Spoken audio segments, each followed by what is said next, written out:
Buenos días a todos. Estamos con Carlos Reborati, es un geógrafo, fue investigador del CONICET y nos va a hablar un poco sobre esta temática que está afectando actualmente a la Patagonia Argentina, que puso en vilo al país entero, porque es algo que vivimos hace muy poco tiempo en el delta del Paraná, que se vio en Córdoba también, en el norte del país también hubo incendios que afectaron mucho a nuestro país.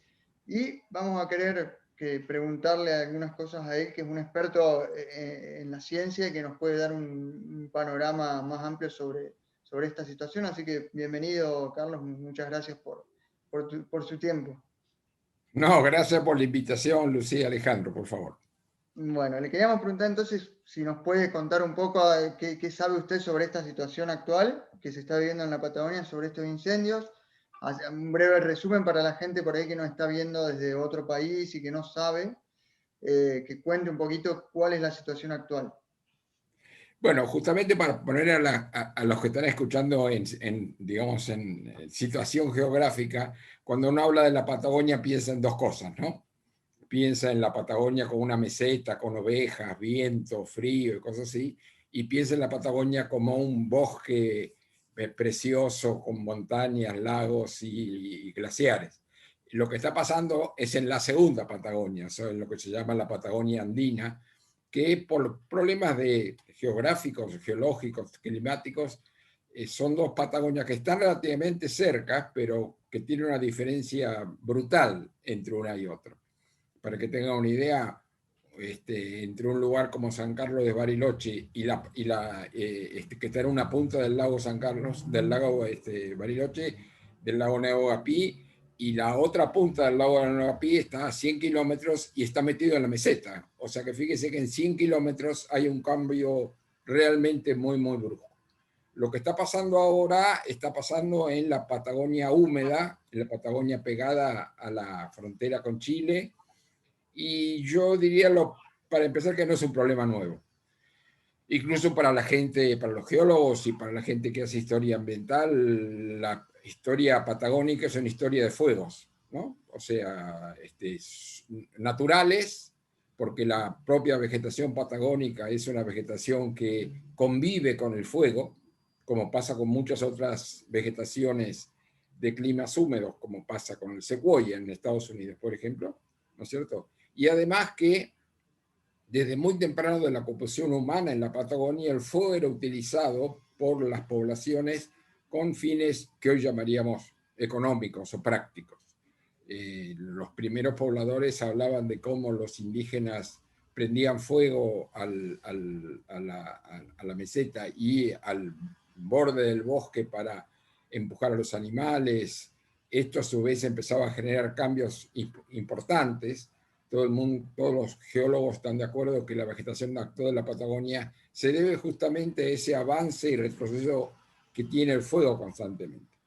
Ahora, a medida que fue avanzando, después de la ocupación indígena, vino la ocupación, digamos, de la civilización europea, que trajo las ovejas, trajo la explotación maderera, trajo las estancias, que fueron también modificando digamos, ese ecosistema a través de la utilización del fuego.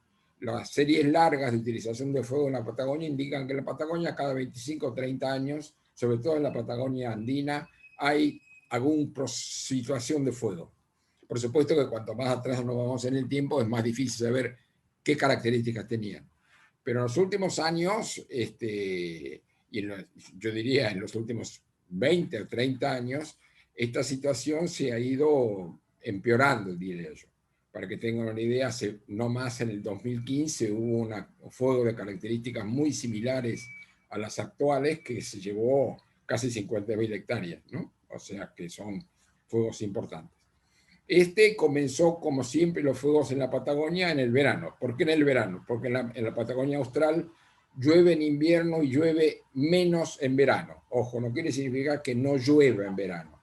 Para que tengan una idea, durante el invierno llueven 3 veces más que en el verano, pero en el verano llueven 100 milímetros por mes, lo que significa que no es que esté totalmente seco. No es una situación como en el Chaco, por ejemplo, donde hay también grandes incendios, pero donde hay un invierno, en este caso, muy seco de 7 meses. Acá no, acá tenemos un verano seco de 3 meses, que no es totalmente seco, porque una cosa importante, después de 6 meses de lluvia y nieve, los suelos de la Patagonia, que son como una esponja realmente, se han mantenido húmedos. Hoy en día cualquiera de nosotros que ha ido a la Patagonia he ido de campamento, como muchos de nosotros, cava 15 centímetros en un mes muy seco como febrero, y a los 15 centímetros la capa del suelo está húmeda. O sea que eso significa que hay en el propio ecosistema hay una capacidad de retención del agua muy importante, que de alguna manera lo que da como resultado estos bosques tan densos y tan fértiles como los de la Patagonia. Ahora, ¿a qué se deben estos incendios? Crecientemente, diríamos, se vienen dando los últimos 20 años muy fuertemente. Yo diría la conjunción de varias cosas. Ustedes párenme cuando tengan alguna pregunta, por favor. Para aclarar. Una conjunción de varias situaciones. Una situación es que este año fue un poquito más seco que otros años. No absolutamente seco, un poco más seco que otros años. ¿No es cierto? Otra conjunción fue que esto se produce en una zona que se llama la comarca andina. Para que tengan una idea de la cosa, la comarca andina es todo más o menos lo que hay desde el Bolsón hasta Esquel, más o menos. O sea, al sur de San Carlos de Bariloche, que es un lugar más conocido de los Andes patagónicos. Esta comarca andina está formada por una cadena a lo largo de la Ruta 40 de localidades mucho más chicas que Bariloche. Para que tengan una idea, el Bolsón debe tener unos 20.000 habitantes, Lago Puelo menos. O sea que entre todo, la comarca andina hay unos 35.000, 40.000 personas en unas 600.000 hectáreas. O sea, es bastante grande el espacio. Ahora, en esta zona se está dando en los últimos 20 años una situación muy particular. La comarca andina estaba habitada originalmente, como toda la Patagonia, por poblaciones mapuche tehuelche, de alguna manera, que tenían una economía de extracción, básicamente de caza. Después fueron cambiando, fueron transformando poco a poco en ganaderos, y después fueron expulsados, como he dicho, reubicados más que expulsados por la llegada de la conquista, lo que se llamó la conquista del desierto, o sea, la ocupación militar de la Patagonia, que los dejó ubicados en lugares específicos, que no son, ojo, una cosa muy importante, sobre todo para un público internacional como tienen ustedes, no son como son las reservas indígenas de Estados Unidos. Tienen un estatus mucho menos formal. Realmente, hasta hace relativamente poco, el Estado Nacional no les aceptaba a la población indígena sus derechos sobre la tierra. Recién ahora, en los últimos, con la reforma entre la Constitución del 94, hay una aceptación por parte del Estado de que estos indígenas tienen, derecho a una ubicación en el territorio, y a partir de ahí se ha dado todo un proceso muy importante de ubicación de los grupos que se autodefinen como aborígenes y determinación territorial de cuál es el área que ellos determinan. Proceso que no deja de tener problemas como está pasando ahora en Bariloche, ¿no es cierto? Pero bueno, no es el caso de la comarca andina, donde no ha habido realmente hasta ahora problemas de demarcación de los territorios. Más allá de esa demarcación de los territorios originarios, digamos, de la población originaria, la comarca andina fue ocupada muy tempranamente, diría, a fines del siglo XIX, principios del siglo XX, por lo que llamamos la colonización planificada. Esta colonización planificada era que el gobierno nacional, tengan en cuenta que esos territorios fueron territorios nacionales durante mucho tiempo, hasta la década del 60, ¿no es cierto? Durante 60, o sea, 80 años. Y lo que hacía el gobierno nacional era medir esos territorios y los distribuía en grandes lotes que se vendían o se daban, ¿no es cierto? Y en realidad todo lo que soy la comarca andina fue distribuida en estos lotes, que eran lotes de mediano tamaño, 100 hectáreas, lo que sea, ¿no es cierto? Y que convivían de alguna manera con las estancias ganaderas que eran previas a esa utilidad. O sea que fíjese que la situación es bastante compleja.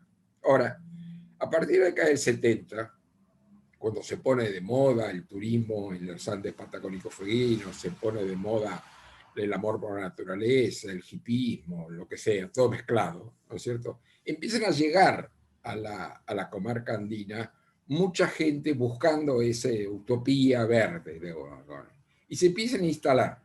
Algunos formalmente, por ejemplo, buena parte de estos lotes de 100 hectáreas fueron divididos y fragmentados en lotes menores. Mucha de esta gente, que es la gente de mayores ingresos, diría yo, compró casas, compró tierras, hizo casas como segunda vivienda. Mucha gente tiene casa en el Bolsón, en Lago Puelo, y lo utiliza 3 o 4 o 5 meses por año, ¿no es cierto? Y al mismo tiempo, en paralelo, una población de menores ingresos, pero mayores ansias de utopía, ¿no es cierto?, se instalaron en forma menos formal, sin tener un acceso formal a la tierra. Y entonces fíjese que esto es una mezcla, ¿no es cierto?, estos lugares, una mezcla de la población de origen muy, muy diferente. Los indígenas que todavía sobreviven, los hippies, por llamarlo de alguna manera, ¿no es cierto?, los neorurales, como se lo llaman estos que compraron tierra. Todavía están todavía algunas compañías de manejo del bosque, ¿no es cierto?, y todavía hay algunos remanentes de estancias ganaderas, todo mezclado, ¿no es cierto? Ahora, cada uno de ellos tiene un uso del bosque que uno no podría llamar demasiado racional. Los ganaderos siempre intentaron quemar el bosque para tener más espacio para la ganadería. Los que trajeron y compraron un terreno en el Bolsón o donde sea, tiraron abajo unos cuantos árboles para poner sus casas, y todo eso sin que hubiera una regulación demasiado estricta. O sea que poco a poco el bosque se fue degradando en todos esos lugares, ¿no es cierto? Y eso es lo que genera la peligrosidad actual de los incendios. Fíjense que en el incendio actual ya hay dos víctimas y hay 500 viviendas quemadas. ¿Por qué no hubo 500 viviendas quemadas en 1950? Porque no había viviendas. O sea, fíjense, una cosa muy simple. La comarca andina, desde el punto de vista de los incendios, se vuelve cada vez más peligrosa cuanta más gente hay. Porque antes, cuando se quemaban, a lo mejor hay registros históricos, se quemaron 60.000 hectáreas en un año. No pasó nada. No pasó nada desde el punto de vista social, digamos, humano, pero se quemó el bosque, ¿no es cierto? Pero no hubo víctimas. Pero ahora eso va a aumentar. ¿Por qué? Porque está creciendo la cantidad de gente que está viviendo en esos lugares. El problema está en que los incendios crecen y la capacidad de prevención no. Ese es un problema muy grave en la Patagonia. Fíjense que todavía hoy estos incendios tan graves como ha habido en estos casos se siguen apagando, una metáfora ridícula, con un helicóptero que les tira un balde de agua. O sea, un balde de agua que tiene 80 litros, pero es un balde de agua. Fíjense que en toda la Argentina, y mucho menos en Mendoza, no hay aviones hidrantes en serio. Lo que se usa como aviones hidrantes son aviones fumigadores que tiran 500 litros de agua pulverizada. ¿No es cierto? Creo que la vez anterior, en el 15, hubo que pedir prestado a Chile un avión hidrante. Un avión hidrante es un avión muy grande, de mucha capacidad, de varios miles de litros de agua, que tira un enorme volumen de agua y es capaz de apagar un incendio. Ahora, no hay prevención. Fíjese que en la comarca andina, si ustedes se imaginan, está justo en el borde entre Río Negro y Chubut. O sea, el Bolsón está dentro del Río Negro y el ejido del Bolsón termina en Chubut, que es el límite, para que no lo conozcan, en Argentina los límites en la Patagonia no se guían por ríos o lo que sea, sino que los límites son paralelos y meridianos. Entonces, el paralelo 42, ¿no es cierto?, que es el límite entre Río Negro y Chubut, es una línea imaginaria. Entonces, ¿qué pasa? El límite del ejido del Bolsón termina en esa línea imaginaria. A lo mejor ustedes cruzan y el vecino de enfrente vive en Chubut, ¿no es cierto? Entonces, ahí hay un problema. Cuando hay que manejar un incendio, ¿quiénes manejan los incendios en Argentina? Hay una cadena jerárquica en la Argentina. Teóricamente, hay un Ministerio del Medio Ambiente, entre otras cosas, manejado por una persona que no tiene la menor idea del medio ambiente, que está ahí por un problema político, simplemente. ¿No es cierto? No tenían dónde ponerlo y lo pusieron ahí. O sea que el Ministerio de Medio Ambiente, de cuál dependen también los parques nacionales, digamos, teóricamente maneja el Sistema Nacional de Prevención del Fuego. Ese Sistema Nacional, a su vez, tiene un segundo nivel, que son las provincias, que cada cual provincia tiene su propio sistema. Y después, en la práctica, lo que termina apagando el fuego son las localidades. Entonces se juntan los bomberos voluntarios, los voluntarios, la gente del pueblo que sale con un balde. O sea que es bastante caótico. Y cuando los incendios son muy grandes, y en este caso, muy complicados porque hay multifocos, no es un lugar solo donde están los incendios, sino que hay muchos focos que se prenden. Después, si quieren, lo hablamos sobre qué es esa cosa tan misteriosa. ¿No es cierto? Es muy difícil manejarse. ¿No es cierto? Porque Entonces, lo que dice usted, si un incendio está... Sí, perdón, Lucy. sí, no, sí, lo que dice usted, para resumir, es que no hay medidas hoy en día del gobierno para justamente frenar esos fenómenos extremos. No hay ninguna Bueno, medida. hay relatos y palabras, Sí. pero en la práctica no hay medidas. Uh-huh. ¿No es cierto? Fíjense que incluso el gobierno salió diciendo que estaban tomando medidas y de la oposición salen diciendo que si uno mira el presupuesto nacional, hay mucho menos dinero hoy para la prevención del fuego de lo que había hace 5 años. Sí. Entonces, ¿cómo vamos a pensar que vamos a comprar un avión hidrante si hay menos plata? ¿No es cierto? Sí, sí. Entonces, ¿qué pasa? Por desgracia, el gran bombero de los fuegos de la Patagonia, ¿saben cuál es? Dios. Que hace llover un día y se apaga el incendio, o por lo menos no se apaga, o por lo menos se aminora el incendio. Pasó en el 2015, pasó exactamente ahora. Si empiezan, lo que hay que rogar de alguna manera es que los incendios empiecen lo más tarde en el verano posible. El verano seco empieza en esos lugares en diciembre, más o menos. Uh-huh. Si empiezan en diciembre, estamos perdidos. ¿Por qué? Porque las lluvias llegan en abril o marzo, abril. Este año empezaron un poco más tarde, empezaron en enero. Pero fíjense que estuvieron 2 meses los focos. O sea que tenemos una cierta incapacidad. Obviamente hay una cosa, yo diría horrible, pero importante, es que cuando hay víctimas en los incendios y cuando hay gastos materiales muy fuertes, hay una presión social mucho más fuerte sobre esto, ¿no? O sea que yo creo que esto en el futuro debería ser que alguien se ponga realmente a trabajar en un sistema de prevención eficaz de incendios.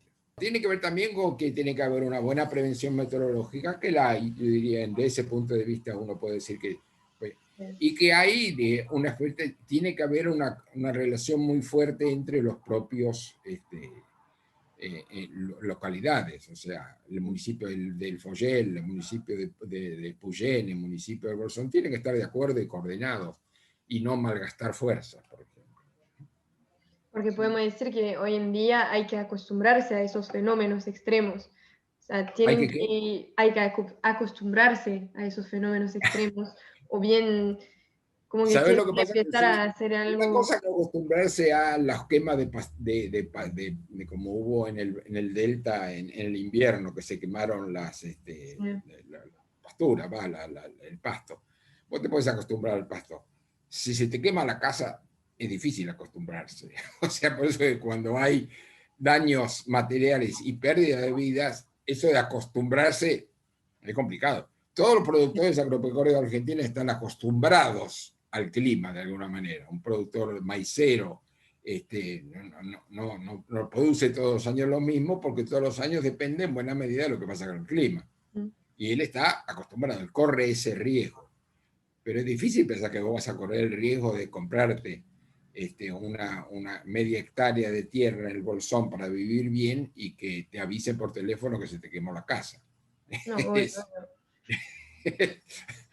pero más como para decir que ya sabemos que se van a intensificar esos fenómenos, supuestamente sabemos que ya en los próximos años va a seguir intensificándose si no se hace nada, y si el gobierno al lado tampoco avanza con con lo que está pasando, ¿qué va a pasar en los próximos años?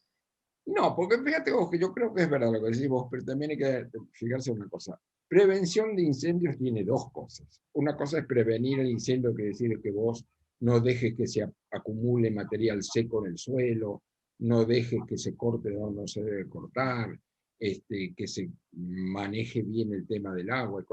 Y otra cosa es que definas por qué se produce el incendio. Ujú. Los incendios se producen globalmente por esta relación, el calor, el frío, las lluvias. Pero alguien genera el incendio, o algo genera el incendio. Y esa es una linda discusión hoy en día.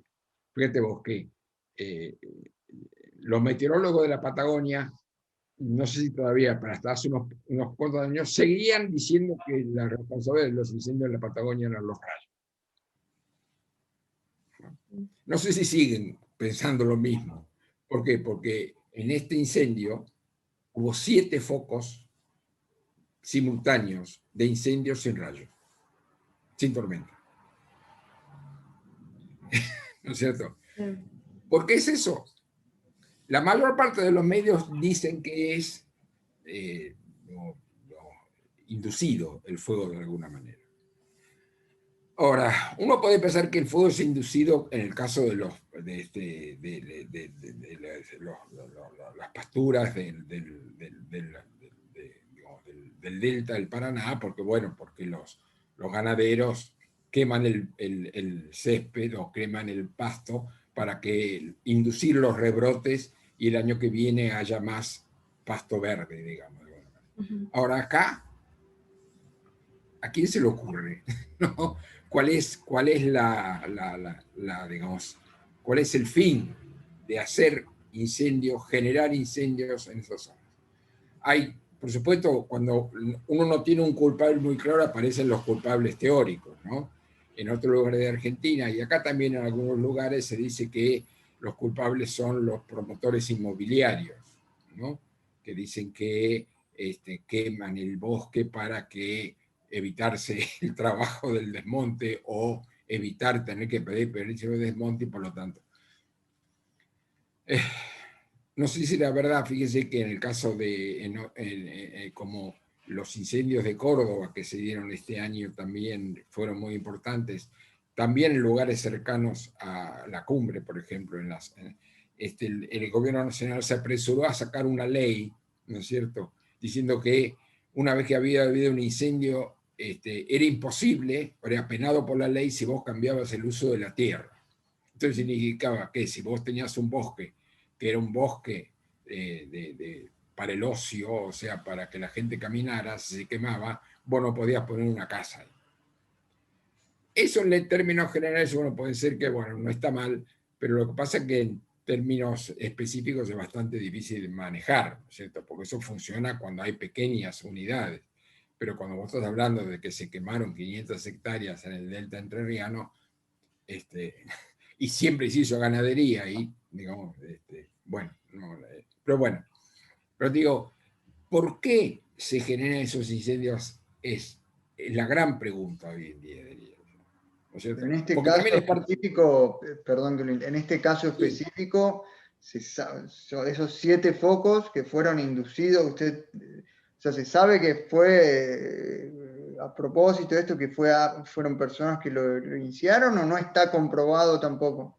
Bueno, hoy en día, justamente salió un diario hoy, hay una comisión de la Policía Federal que fue enviada al lugar para ver si podía sacar algo. Hay rumores por todos lados, que todos vieron una camioneta blanca que andaba por ahí, ¿no es cierto? Nadie sabe si era así o no. Ahora los propios bomberos que tienen una camioneta blanca, o sea, a partir de una situación de ignorancia se pueden generar un montón de preguntas muy difíciles, ¿no es cierto? Y además también entre medio están los problemas políticos, ¿no es cierto? O sea, el gobierno de Chubut tiene sus problemas políticos porque responde a un cierto sector del gobierno, ¿no es cierto? Y además tiene un problema complicado con el tema de minería, como le dije antes, ¿no es cierto? Que se suma al problema de los sectores ambientalistas, digamos, por decirlo de alguna manera, se meten con la minería, pero también ya que están con el tema de la forestación. es cierto? Y para los sectores ambientalistas, como suele suceder, hay un solo enemigo, ¿no es cierto? Que son los que están en contra de los ambientalistas. O sea que esa es una idea un poco blanco y negro, ¿no es cierto? Entonces, fíjense, esto es lo que pasa cuando va el presidente ahí, él quiere, digamos, dar buena facha, digamos, para mostrando que está preocupado por el tema de y le tiran piedras porque el gobernador quiere hacer minería en la parte ¿no? del interior de la provincia. Sí. Entonces, le quería preguntar también con respecto, para seguir con los orígenes de los incendios, ¿cuál sería el origen? La deforestación que haya tanta deforestación, no sé en la Patagonia, en ese sector, si hay mucha deforestación o no, si usted sabe, si puede... No, comparado con otros lugares de Argentina es mucho menor, mucho Es menor. menor. Para que tengan una idea, en el resto de Argentina se reforestan 3 millones de hectáreas por año y acá se deforestan 50.000. O sea que nada que ver. Además también la causa de la deforestación es totalmente diferente. Si el día de mañana un sojero descubriera que hacer soja en los Andes patagónicos es interesante, sonamos, ¿no es cierto? Pero por ahora no es así.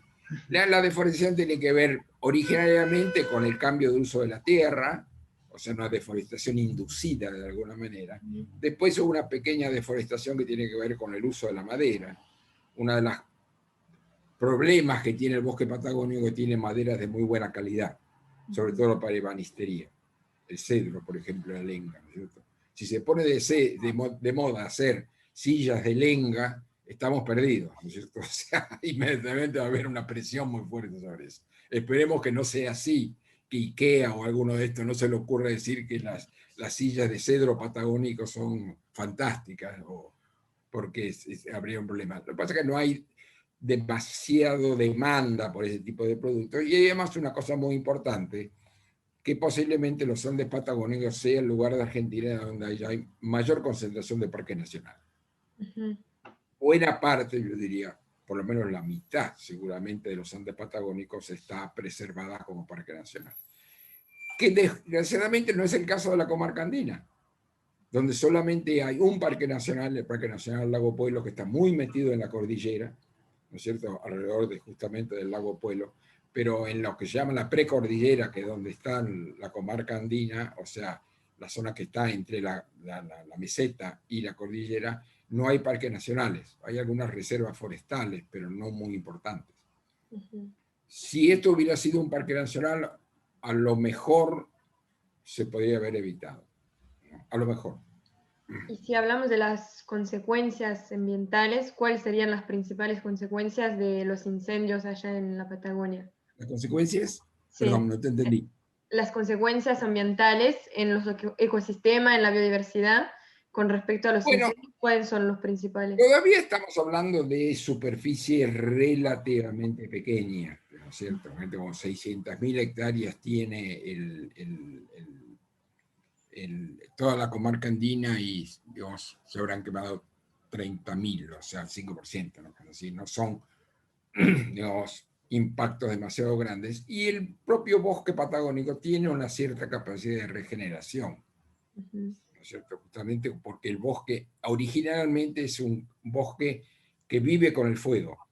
Por lo tanto, cuando se queman los árboles viejos, por ejemplo, inmediatamente hay renovales, ¿no es cierto? Y los renovales son mucho más resistentes al fuego que los árboles viejos, ¿no?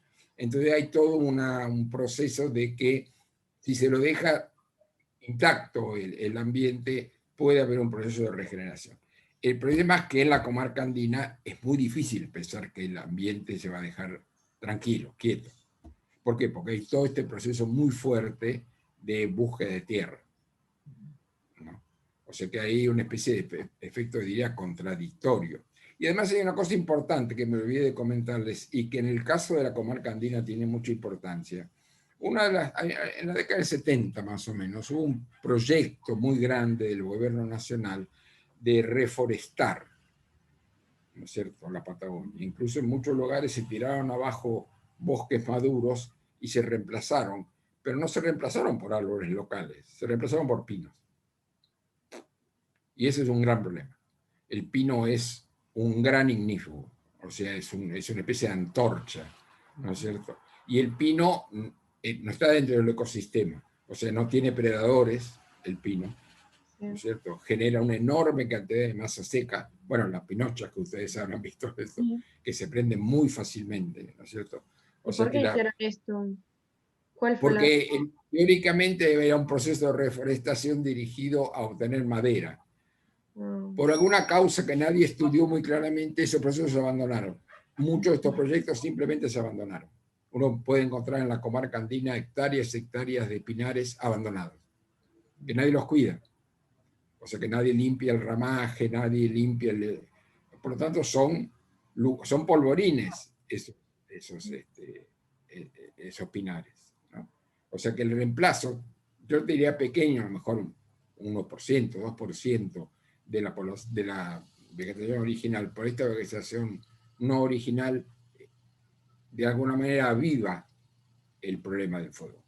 Sí, sí, una gran problemática. Y con respecto, bueno, para hablar un poquito también del futuro, usted tiene por lo que más o menos entendí, o sea, esto es algo natural, el bosque que pasó siempre, que va a seguir, que pasa ahora y que va a seguir pasando. El problema también es que el ser humano también se va instalando en lugares donde, como usted dijo, donde antes no había solo naturaleza, bueno, ahora el ser humano se va metiendo ahí. ¿Y cómo ve el futuro esta situación en la Patagonia, pero en general, con toda esta situación del cambio climático? ¿Cómo ve usted el futuro de la población que se va a seguir metiendo? Porque cada vez somos más, entonces la gente necesita también un lugar donde vivir, donde instalarse, también lo que es la agricultura, lo que es, bueno, los campos. Nosotros lo vimos en la Amazonía, también mucha gente que se va instalando en lugares donde antes no había nada y bueno, y van causando, como que somos nosotros mismos los que generamos, Sí. nos perjudicamos. ¿Cómo ve usted el futuro de si todo sigue así, no? Seguro que fíjate que hay una serie de cosas. Yo creo que en Argentina no es un país donde se haga planificación. La planificación es un cartel en la Argentina. O sea, no se hace planificación porque nadie tiene el poder de planificar nada, ¿no? Entonces, vos podés hacer un plan extraordinario de desarrollo de Argentina y nadie da bolilla. Queda como muchos de los planes que se han hecho en Argentina, tomos y tomos en las bibliotecas que la gente le lee como si fuera una broma anterior, ¿no? ¿Por qué? Porque hay lugares argentinos donde los procesos son muy, muy dinámicos. Y la comarca andina es. Fíjense, lo mismo que pasó con este crecimiento del turismo y de la idea de la comarca andina y de San Carlos de Bariloche como un paraíso terrenal, ¿cierto?, que atrajo mucha gente. Ahora también está pasando con otra cosa. Por ejemplo, en Argentina se está transformando en un gran productor de frutos rojos, frutos rojos, ¿no? Y el mejor lugar para Argentina para hacer frutos rojos es la comarca andina. ¿No es cierto? Entonces va a empezar a haber una presión muy fuerte de productores para venderle a Francia grosellas o lo que sea, ¿no es cierto? Que se debería producir en la comarca andina. O sea que vamos a tener un elemento más todavía de presión sobre la tierra. Por supuesto, los viejos ganaderos van a desaparecer de alguna manera, pero fíjate que a mí está pasando una cosa interesante que leía justamente a raíz de lo que ustedes me pidieron. Es que además otros compradores de tierras nuevos que están apareciendo son ricachones internacionales que compran las viejas estancias para instalarse también como una especie de idea utópica, ¿no es cierto?, con otra escala, digamos, de inversión, tipo Lewis o lo que sea, ¿no es cierto?, o algún príncipe saudita, que se compra a lo mejor 10.000 hectáreas, ¿no es cierto?, y las transforma en un feudo. Donde la planificación no llega y él hace lo que quiere ahí, ¿no es cierto? En algunos casos, hay casos muy raros donde la gente tiene alguna idea conservacionista y termina donando esas tierras para la conservación, pero la mayor parte de las veces no es así, ¿no es cierto? El caso de Bariloche es muy claro. Ustedes pueden encontrar enormes estancias en Bariloche con unas inversiones importantísimas donde la tierra se congela de alguna manera. Uno puede decir, bueno, esto es la forma de conservar. Bueno, pero conservar es conservar para todos, no conservar para algunos, ¿no? O sea, es la conservación de alguna manera aristocrática. ¿no? Entonces, fíjense que hay un montón de elementos, a lo que se suma también, de alguna manera, pero yo diría a mediano y largo plazo, el cambio climático. El cambio climático va a afectar a la comarca andina como está afectando cualquier lugar del mundo y luego la de Argentina. Va a haber más calor, va a haber una cosa muy importante por el tema de los incendios, seguramente va a haber series continuas de días secos muy largas, ¿cierto? Para el caso de la comarca andina eso es lo peor. O sea, cuando hay 2 días secos y después llueve un poquito no pasa nada, pero cuando hay 20 días secos, ¿no es cierto?, la cantidad de material seco inflamable se hace muy grande. O sea que eso es muy importante. Va a haber veranos más largos, o sea que va a haber mayor tiempo seco y va a haber menores precipitaciones. O sea que desde el punto de vista del manejo de los incendios, el panorama a 50 años no es muy bueno, que digamos. ¿Cómo el gobierno, cómo el Estado, qué medidas puede tomar para poder prevenir justamente todos estos fenómenos que están pasando Bueno, y que van a pasar? primero puede haber una planificación seria, puede haber una planificación del control de incendios con inversión. O sea, Argentina este año ha tenido en un año 3 momentos de incendios importantes. Los pajonales del Delta, los bosques de las sierras centrales en Córdoba y San Luis, y estos. Y todavía no tenemos un avión integrante. ¿No es cierto? O sea, porque las inversiones siempre son, bueno, no importa más. ¿No? El gobernador de Santiago del Estero inaugura un estadio de fútbol para, no sé, 5.000 personas. Primero que nadie juega al fútbol ahora, pero además me parece una inversión. Es decir, las ideas de inversión en Argentina son bastante particulares. Claro que ahora... Perdón, ha invertido en los últimos, no sé, por decir 20, 30 años, ¿se ha invertido en esto en el caso de Argentina o no? ¿O hace años que no se, o es algo nuevo que no se está invirtiendo, o es algo que viene de... En el caso de la prevención del fuego, En el caso sí, de la prevención de... nunca hubo una inversión seria. Nunca. Nunca hubo. Nunca hubo una inversión seria. La única, cuando pueden aparecer inversiones serias, cuando empiezan a aparecer cosas como estas, donde puede empezar a contabilizar realmente cuánto se perdió si se quemaron 500 viviendas. ¿Cuánto cuestan esas 2 vidas que se perdieron? ¿No es cierto? Ahí las cosas empiezan a cambiar. Pero si no, no. Se quemaron 100.000 hectáreas de pastizales en el Delta, y bueno. O sea, se habla, pero después no hay ningún 2 semanas después se olvidó el tema, ¿no es cierto? Se olvidó. Sí. ¿Y cuáles son? Me quedó también pendiente de los orígenes del fuego, porque habló usted de la quema de pastizales para la agricultura, que es una de las causas. ¿Qué otra actividad humana, o qué cosas como, no sé, por ejemplo, leí como tirar la colilla de un cigarrillo, por ejemplo, puede causar un incendio forestal tranquilamente? ¿Qué otra actividad? Bueno, no, Sí, por supuesto está el tema de la concientización de la gente. Me acuerdo de haber leído en el diario en ese momento que el gran incendio del 2015 que empezó en Cholila fue porque hubo un grupo de vecinos que estaba haciendo un gran asado y dejaron las cenizas prendidas y se armó un incendio. Eso pasa en todos lados. O sea, obviamente hay escalas en la prevención. La primera escala es la local. No tires una colilla de cigarrillo en un bosque, ¿no es cierto? No hagas asado si no sabes cómo apagar el fuego.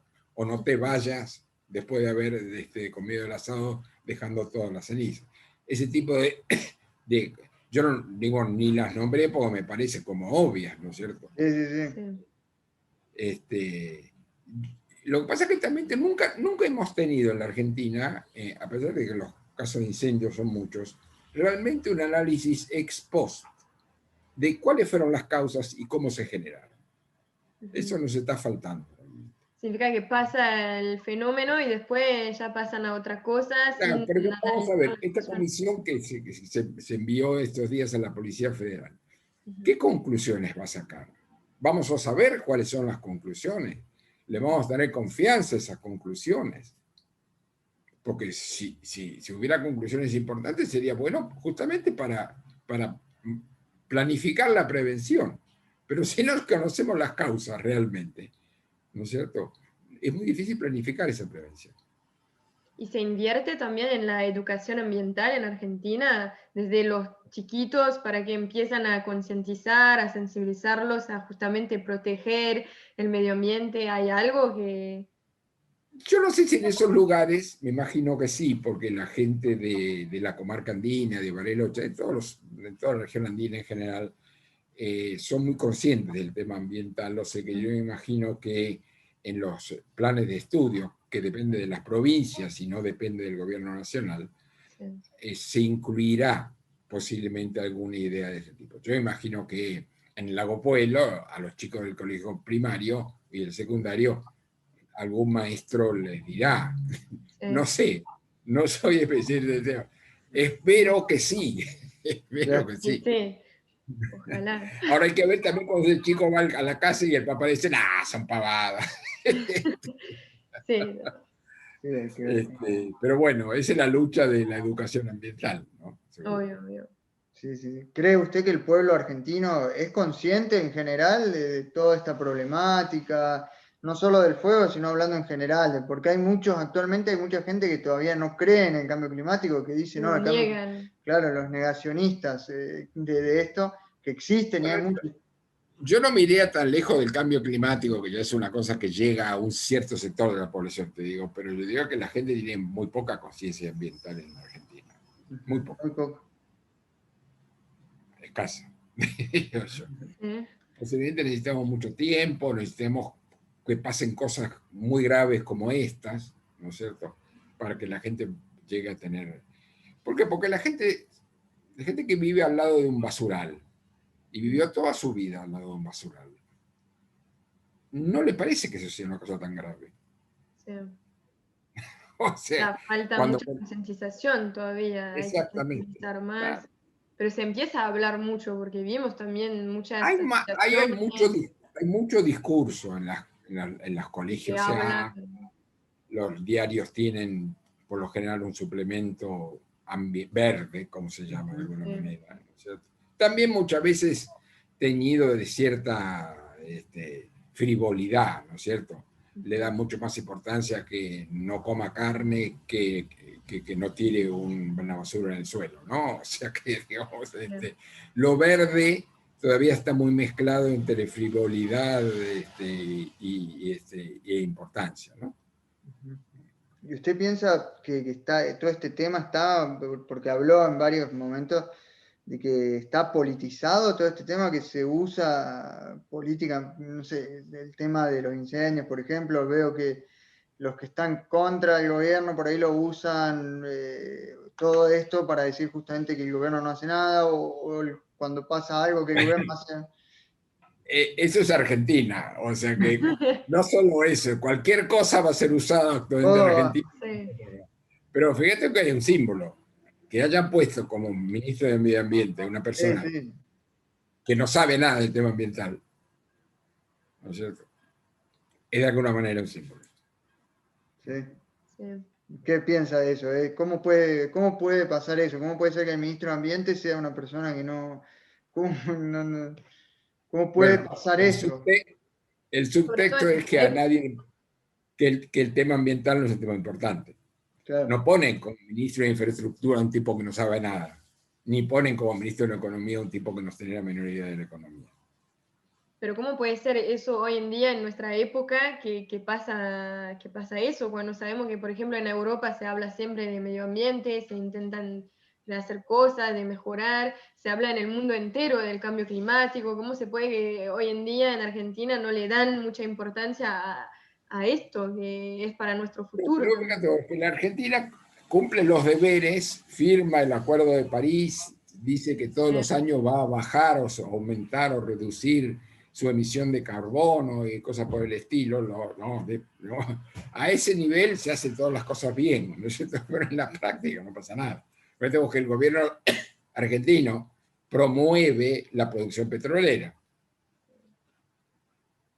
cuando la producción petrolera es responsable de 1/4 de las emisiones de monóxido de carbono del mundo. Pero Argentina, como necesita las divisas, promueve la producción petrolera en fracking, además, en un sistema que está atacado por un montón de sociedades ambientalistas en el mundo. Sí. Ante la realidad, el gobierno argentino prefiere las divisas y no el ambiente. No, es verdad.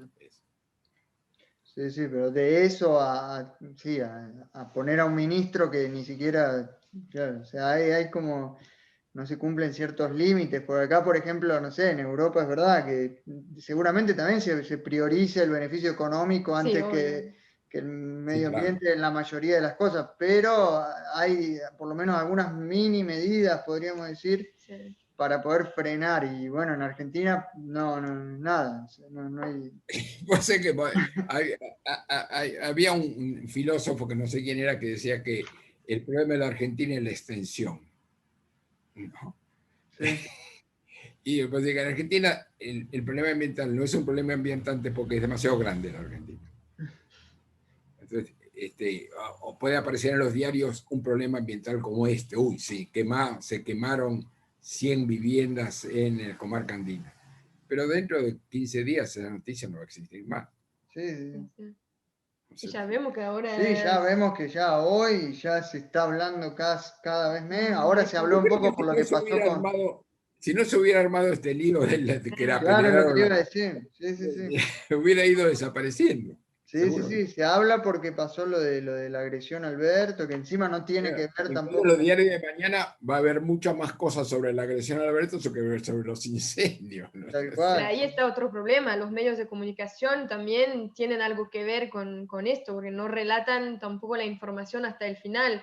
Pasa eso, se hacen una nota y después ya está, pasan a otra cosa y no vuelven en el tema. No, seguro.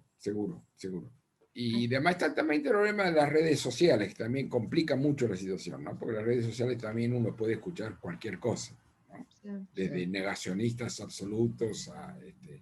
Y como la gente lee mucho menos los diarios y ve mucho más la televisión y lee mucho más las redes sociales, la posibilidad de influenciar sobre es cada vez menor, diría yo, de los periódicos, ¿no? Sí, es muy fácil. Yo incluso leyendo sobre la agresión a Alberto, que en las redes sociales había un hilo en Twitter que algunos decían que fueron cierto grupo de gente que se escapaba después en una camioneta y estaba la foto de la camioneta en la que como que eran infiltrados que le habían pegado a Alberto para hacerle una mala imagen justamente a la gente que protesta por la minería y después... Muy mezclado, porque al mismo tiempo parecía que había un grupo de la UOCRA, que es un grupo gremial, que está a favor de la minería, ¿no es cierto? Claro. Quería, o sea pero es un grupo gremial de gremios oficialistas. O sea sí. Por eso, no, pero leyendo en Twitter, algunos Twitter ya tenés informaciones de todo tipo, de todos los colores, que como usted dijo, es influenciable y la gente si no se informa realmente, es muy fácil de influenciar, sí, tal cual, y más estando lejos. Y también fíjate vos qué pasa con los medios usuales de comunicación. Yo leo La Nación todos los días, porque es un diario bien escrito, y todos los días también miro por internet página 12, y parece que estuvieras hablando de dos países totalmente diferentes. Sí, tal cual. O sea, ¿cómo es esto? Digamos, ¿no? Ese es un gran problema que tenemos. Un problema difícil. O sea que la grieta, por decirlo de alguna manera, se traslada también a la información. Sí, y cada vez menos se maneja información cierta, ¿no?